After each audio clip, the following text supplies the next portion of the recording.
Paz do Senhor Jesus. Sejam todos muito bem-vindos ao nosso canal Devocional com Deus, um lugar onde diariamente deixamos o Espírito Santo falar conosco, trazendo direção, consolo e força para continuar a caminhada. Hoje o Espírito Santo quer nos lembrar da importância de guardar o precioso tesouro da fé e da Palavra de Deus. Antes de mergulharmos na nossa reflexão central, leia comigo o que está escrito em Provérbios capítulo 4 verso 23, sobre tudo o que se deve guardar, guarda o teu coração, porque dele procedem as saídas da vida. Agora, vamos juntos explorar 2 Timóteo capítulo 1, onde Paulo, em suas últimas palavras a Timóteo, nos ensina como permanecer firmes na fé e no chamado, mesmo em tempos de grande oposição. Paulo escreve esta segunda carta a Timóteo durante sua última prisão em Roma, por volta de 67 d.C.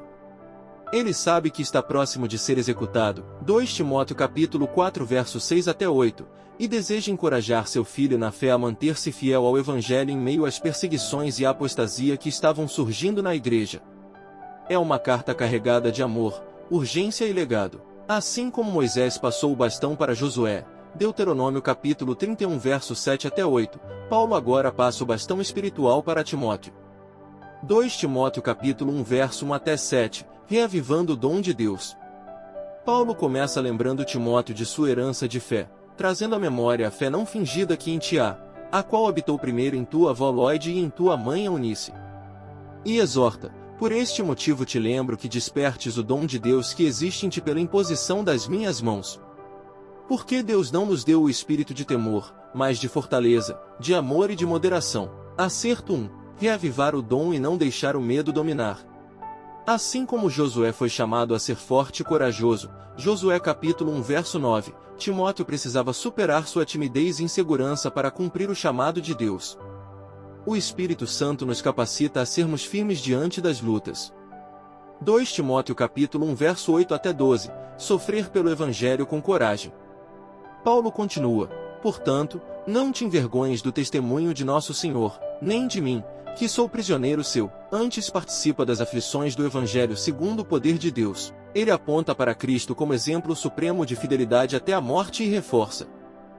Por cuja causa padeço também isto, mas não me envergonho, porque eu sei em quem tenho crido, e estou certo de que Ele é poderoso para guardar o meu depósito até aquele dia.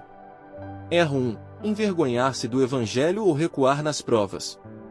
Assim como Pedro negou Jesus por medo, Lucas capítulo 22 versos 61 até 62, muitos cristãos do tempo de Paulo estavam abandonando a fé sob pressão do Império Romano.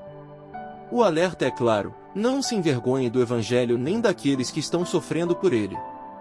2 Timóteo capítulo 1 verso 13 até 14, e guardando o bom depósito. Conserva o modelo das sãs palavras que de mim tens ouvido, na fé e no amor que há em Cristo Jesus. Guarda o bom depósito pelo Espírito Santo que habita em nós. Esse é o ponto central do capítulo, guardar o Evangelho como um tesouro confiado.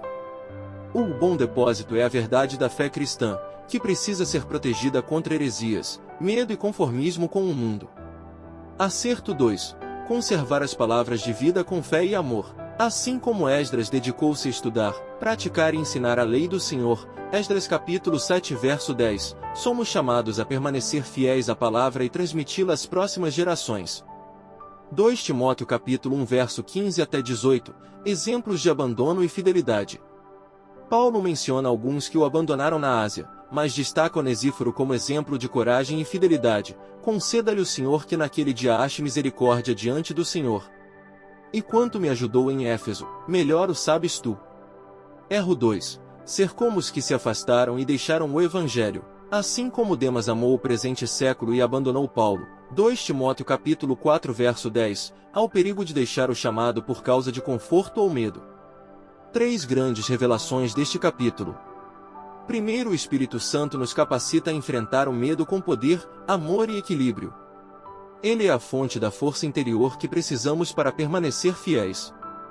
Segundo, guardar a fé é mais que conhecer a palavra, é vivê-la e transmiti-la com amor. O Evangelho é um tesouro que deve ser passado intacto às gerações futuras. Terceiro, a recompensa eterna para os que permanecem fiéis até o fim.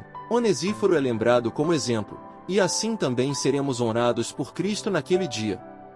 Cristo é o exemplo perfeito de quem guardou fielmente o depósito confiado a ele pelo Pai.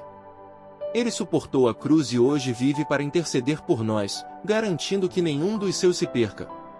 Hoje o Espírito Santo te diz: guarda o tesouro da fé com amor e coragem. Não deixes o medo roubar o que eu depositei em ti. Se esta palavra falou ao seu coração, deixe nos comentários o que Deus ministrou a você e compartilhe com alguém que precisa ouvir. #guardo a fé. Deus abençoe, amamos vocês.